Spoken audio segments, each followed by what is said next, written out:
கொஞ்ச நாளைக்கு முன்னாடிலாம் குழந்தைங்க ஸ்கூல் விட்டு வந்த உடனே ஏதாச்சும் ஸ்நாக்ஸ் எதிர்பார்ப்பாங்க. அதனால அவங்க ஸ்கூல் விட்டு வரதுக்கு முன்னாடி ஏதாச்சும் ஸ்நாக்ஸ் ரெடி பண்ணி வச்சுட்டு அவங்க ஸ்கூல் விட்டு வந்தோடனே நான் கொடுத்துருவேன். ஆனா இப்ப கொஞ்ச நாளா பாத்தீங்கன்னா நம்ம பிசினஸ் அது இதுன்னு பண்றதுனால கொஞ்சம் டைம் இருக்கிறது இல்லையா, அதனால சரியா செஞ்சு தரவும் முடியல எதுவும். இன்னைக்கு சனிக்கிழமை குட்டிமாவுக்கும் ஸ்கூல் லீவ். ஆனா ஜெய்குட்டிக்கு மட்டும் ஸ்கூல் இருந்துச்சு. ஜெய்குட்டி ஸ்கூல் போயிட்டு வரதுக்குள்ள ஏதோ செஞ்சு வைக்கலாம்னு சொல்லிட்டு ரவா லட்டு செய்யலாம்னு ரெடி பண்ணிருந்தேன். நானும் அப்படிதாங்க ஸ்கூல் விட்டு வந்த உடனே ஏதாச்சும் ஸ்நாக்ஸ் இருக்குதான்னு வீடு ஃபுல்லா தேடி தேடி பாப்பேன்.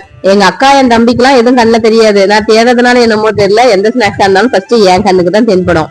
ஒரு கப் அளவுக்கு ரவை எடுத்துக்கிட்டு அது ட்ரையா நல்லா வறுத்து பவுடர் பண்ணி எடுத்துக்கிட்டேன். அதே கப்ல பாத்தீங்கன்னா 3/4 கப் அளவுக்கு நம்ம சர்க்கரை எடுத்துக்கலாம். அதுல 2-3 ஏலக்காய் போட்டு பவுடர் பண்ணி அந்த ரவையும் சர்க்கரையும் சேர்த்து நல்லா கலந்துக்கணும். அதுக்கப்புறம் பாத்தீங்கன்னா இன்னொரு பேன்ல தேவையான அளவுக்கு நெய், அதெல்லாம் முந்திரி திராட்சை எல்லாம் சேர்த்து நல்லா வறுத்துட்டு நல்லா சூடா இருக்கும் போதே அந்த பவுடர்ல அந்த நெய்யெல்லாம் ஊத்தி நல்லா கிண்டி விட்டுடணும்.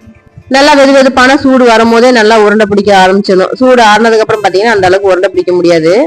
ஒரு சில பேர் இதுல பாத்தீங்கன்னா பால் ஊத்தி செய்வாங்க. பால் ஊத்தி செய்யும் போது 1 நாள் 2 நாள் தான் நல்லா இருக்கும், அதுக்கப்புறம் கெட்டு போயிடும். இது பாத்தீங்கன்னா 1 மாசம் ஆனாலும் நல்லா இருக்கும், கெட்டு போகாது.